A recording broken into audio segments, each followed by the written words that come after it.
Assalamualaikum warahmatullahi wabarakatuh. Bismillahirrahmanirrahim. Saya Sepia Nur Alifiani dari S1 Kebidanan. Di sini saya akan menjelaskan kajian mengenai perubahan fisiologis pada kehamilan. Assalamualaikum. Waalaikumsalam. Silakan duduk, Ibu.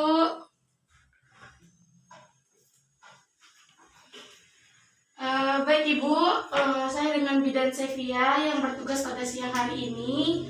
Sebelumnya Ibu, untuk kenyamanan Ibu, saya tutup sambiran dulu Ibu ya. Sebelumnya ini dengan Ibu siapa? Bu Yuli. Di mana alamatnya Ibu? Di Meningting. Menting, baik. Umurnya berapa Ibu? 25. Ibu ada keperluan apa ke sini? Jadi saya datang ke sini mau konsultasi, Bu. Oke. Keluhan saya perut saya mulai gatel-gatel terus timbul bercak-bercak merah. Itu kenapa ya, Bu? Oh, itu namanya fisiologi perubahan fisiologi pada saat kehamilan. Akan saya jelaskan kepada Ibu apa saja nanti perubahannya. Sebelumnya saya cek tanda-tanda vitalnya dulu Bu ya. Oh iya, silakan.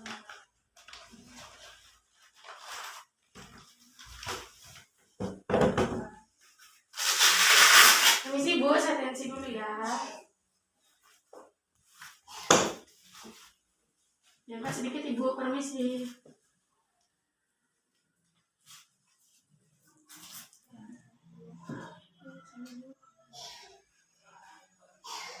Sebelumnya darahnya berapa Ibu? 110. Oh ya, itu normal Bu ya. Ya, cek aja dulu ya, siapa tahu kan. Ini turun.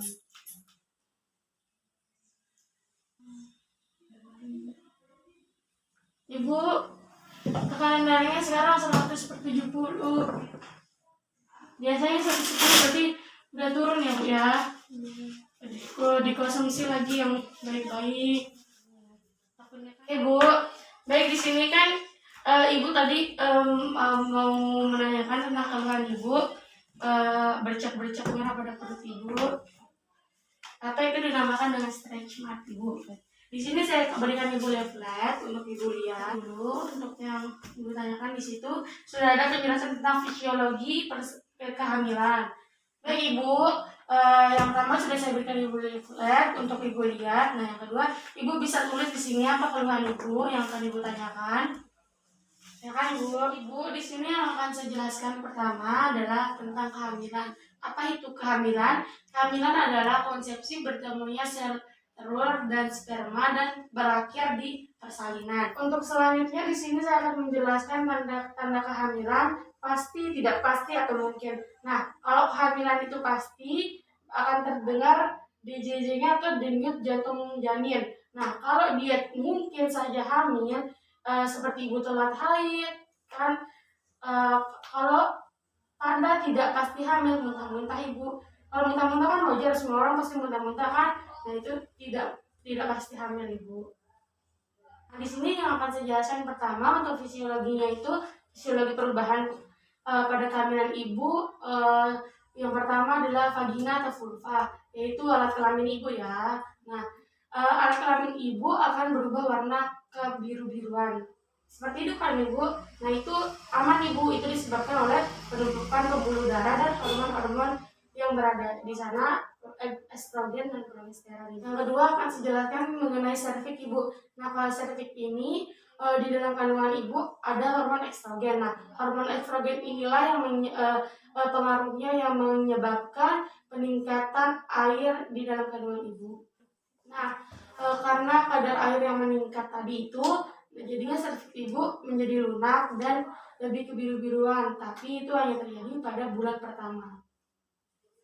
Selanjutnya yang akan saya jelaskan adalah tentang ovarium Ibu. Nah, pada trimester 1, 2, dan 3, di sana ovulasi terhenti karena sel terus tumbuh dan membentuk plasenta tali pusar Ibu, dan mengalami pengeluaran hormon estrogen dan progesteron.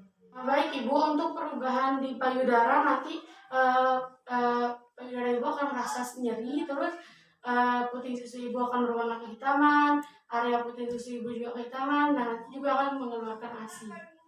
Baik ibu, untuk perubahan di kulitnya nanti di trimester ketiga ibu akan mengalami meningkatnya keringat. Nah, untuk di bagian kulit seperti pipi, leher, pala itu akan mengalami kehitaman ibu ya, itu dianggap normal. Baik ibu, untuk perubahan di kardiokan vaskular nanti uterus ibu akan membesar dan pembuluh darah ibu juga akan meningkat. Nah, untuk respirasi ini nanti ibu akan agak sesak nafasnya karena lingkar dada ibu membesar ya bu ya, itu tidak apa-apa, itu masih normal. Untuk urinaria atau perkemihan ibu nanti ibu akan lebih sering kencing ibu, walaupun ibu ketawa-ketawa sedikit aja kencingnya sudah keluar, itu dianggap normal ya, karena memang peningkatan minum itu ada. Baik ibu, untuk di endokrin perubahan hormon ibu akan terjadi nanti karena pertumbuhan janin dan nifas. Untuk di hematologi nanti volume darah ibu akan meningkat, itu dikarenakan pertumbuhan serum lebih banyak daripada sel darah ibu. Yang terakhir akan saya jelaskan mengenai gastrointestinal atau sistem pencernaan ibu ya. Nanti ibu akan lebih sering makan, lebih sering lapar karena kan yang hidup di dalam diri ibu kan bukan cuma ibu, ada bayinya juga. Nah, itu nanti ibu akan sering lapar, makan bu, jangan ditahan-tahan bu. Kalau ibu tahan bayinya lapar bu. Bagaimana ibu sudah bisa dipahami apa yang saya sampaikan? Ya, makasih Bu Bidan.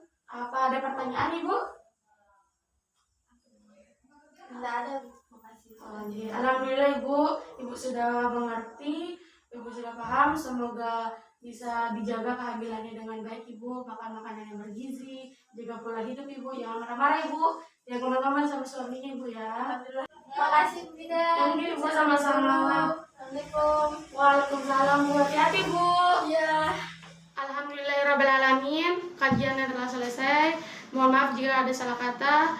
Wabillahi taufiq wal hidayah. Wassalamualaikum warahmatullahi wabarakatuh.